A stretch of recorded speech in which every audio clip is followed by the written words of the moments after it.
Tesão e desejo em filme de super-herói. Acho que nesse ponto já se falou bastante sobre como na abordagem Marvel das coisas, muito se vê aqueles heróis sem camisa, aqueles corpos culturais, mas castos, sexo como uma ideia velada. Com não sei quantos filmes do Homem de Ferro, a primeira cena de sexo mais direta só foi acontecer em Eternos do ano passado. Um papai e mamãe bem educado que fazer esse barulho todo só expõe a caretice de como andam as coisas.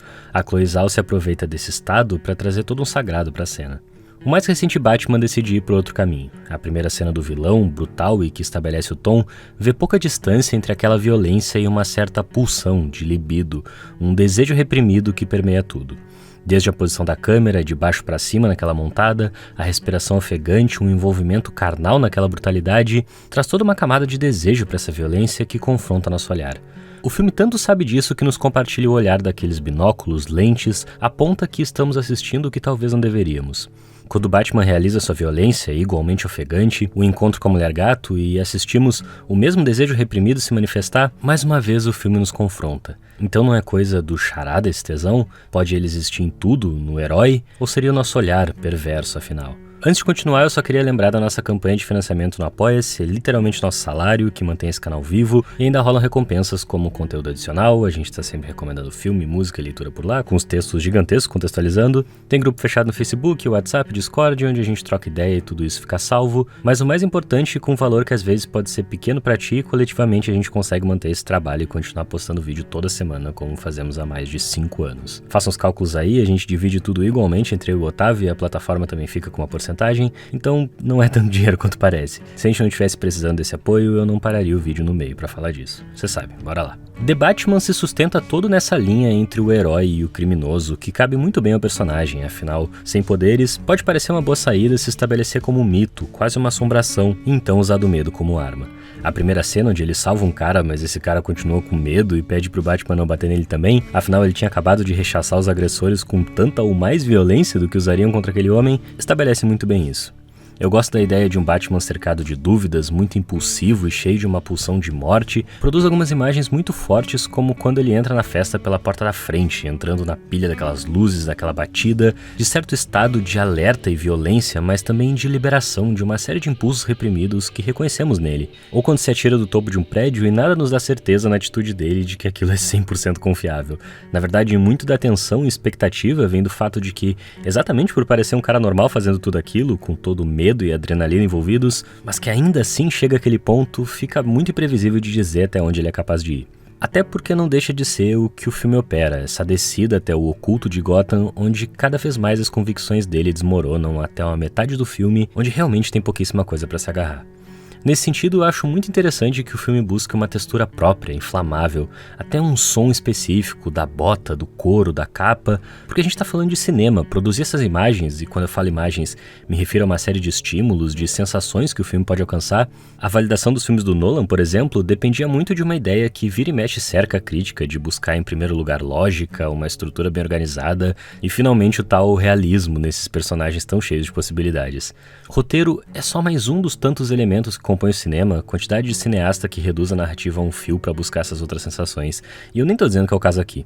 Meu ponto é que a tensão que alcança uma imagem como essa do Batman cercado pela polícia é mais importante do que se faz sentido ou não ninguém ter tirado a máscara dele até aquela hora ou qualquer merda assim. É difícil imaginar qualquer um que vá fazer esses filmes hoje em dia ter a mesma liberdade que um Tim Burton lá atrás, Batman Retorno, que também utiliza a maioria dos personagens que aparecem nesse mais recente, o Batman, Pinguim, Mulher-Gato, funciona menos nessa chave realista e sim pensa no efeito que o encontro dessa série de figuras decadentes é capaz de produzir. Mais uma vez, esses personagens servem a esse tipo de proposta. Uma das maiores diversões do Tim Burton é pensar situações que justifiquem, que mostrem seus lados mais ridículos, aspecto que aparece de maneira bem mais controlada quando o Matt Reeves filma a mão da Selina como uma pata no cofre, ou o pinguim amarrado andando como um pinguim. São momentos legais, mas é pelo filme nos permitir tanto que coisas como as orelhas na máscara da Mulher-Gato acabam um pouco deslocadas. Onde isso fica mais nítido é no Charada, com uma caracterização sóbria que lembra as coisas do Nolan ou mesmo alguns vilões genéricos da Marvel no cinema. Se a gente coloca do lado das outras versões do Charada no cinema, nem precisa voltar até a série de TV, que era maravilhosamente mais tosca, mas até nos filmes do Joel Schumacher, ele provavelmente foi o diretor que melhor pensou uma cidade viva e cheia de cores que suportasse esses personagens de teatralidades muito próprias. Quando o Jim Carrey para de ser só ele mesmo para colocar a máscara e revelar um lado mais macabro em Batman Eternamente, o filme ganha uma intensidade que sinceramente beira o impensável pro cinema americano blockbuster de hoje em dia. Todos aqueles personagens bizarros reagindo uns aos outros e fabulando o tempo inteiro. A primeira metade desse filme recente também é provavelmente melhor do que a maioria das coisas feitas para super-herói na última década, mas não que isso seja muita coisa também. Mas é nesse ponto onde a última das convicções desmorona na nossa frente, Thomas Wayne, o pai do Batman, que ele dá uma cambaleada pra mim. Porque a cena imediatamente seguinte a toda essa espiral de conspiração é uma do Alfred falando que o pai do Bruce Wayne pode até ter cometido um vacilo, mas não é tão ruim assim. E essa postura de não é tão ruim assim vira meio que um modo de ser do filme. Se perde um pouco do poder da imagem, sua ambiguidade, essa potência do cinema que é investigar nossas contradições a partir do quadro, e tirando essas camadas, vai sobrando pouca coisa no discurso do filme. A polícia é corrupta, mas o sistema político tá desmoronando, mas Thomas Wayne talvez seja tão ruim quanto tudo isso, mas... Diferente da decadência dos filmes do Tim Burton, onde até aquele pinguim dos esgotos poderia fazer parte da política de Gotham com a propaganda correta, aqui a crença é de que, afastados desses indivíduos corruptos, toda a estrutura de poder funcionaria de maneira plena, logo justa. Como se de nenhuma forma o sistema já não existisse em função da proteção dessa classe em primeiro lugar. É meio foda porque o Batman se entendendo como herói caminha de mãos dadas com essa guinada liberal do filme. Ele mesmo parece comprar propaganda e, iluminado pelo azul e vermelho da polícia ou mesmo pelos outdoors da candidata a prefeita, não fica tão longe de um Capitão América ou de um Homem-Aranha na Estátua da Liberdade. Aliás, a personagem da prefeita é quem mais serve a essa reconciliação. Aparece pra pedir que o milionário coloque seu dinheiro em causas sociais, aparece pra dizer que o problema de Gotham é que ninguém nunca faz nada só pra tomar um tiro logo em seguida, aparece no discurso final quando o Batman entende que vingança não é o caminho para dizer precisamos recuperar nossa fé nas instituições. No seu ato de heroísmo final, quando o Batman estende a mão para aqueles cidadãos encurralados, quem é que aparece?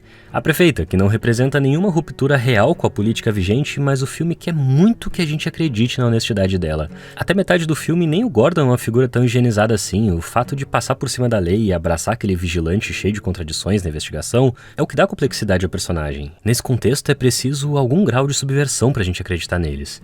Não me surpreende que gente tenha saído do filme falando sobre o perigo dos incels ou qualquer coisa assim, se toda a raiva de classe do Charada é mais que legítima, enquadrar ele nessa categoria que há muito já se tornou uma caricatura de jovens que vivem na internet e amam armas, é outra dessas bobagens que o discurso liberal também já se apropriou e o filme só assina embaixo. Precisamos nos proteger dos incels, seja lá quem forem, e não lidar concretamente com nossas desigualdades materiais e históricas. Mais uma vez, o Charada não é exatamente ruim como espelho dessa sociedade, mas mais uma anomalia que precisa ser limpa como todo o resto. Perde-se muito da força, de um olhar sobre a crise que vive os Estados Unidos em prol da reconciliação. Se existia alguma apreensão naquele Batman do começo do filme que basicamente combatia pequenos atos de vandalismo, se ainda alcança uma ou outra coisa interessante ali pelo meio, como a cena em que o Pinguim é o único que sabe espanhol, os maiores detetives do mundo, no fim esses temas são domesticados numa espécie de comercial do governo Biden, sei lá. Fiquem tranquilos, agora o Batman tá do nosso lado.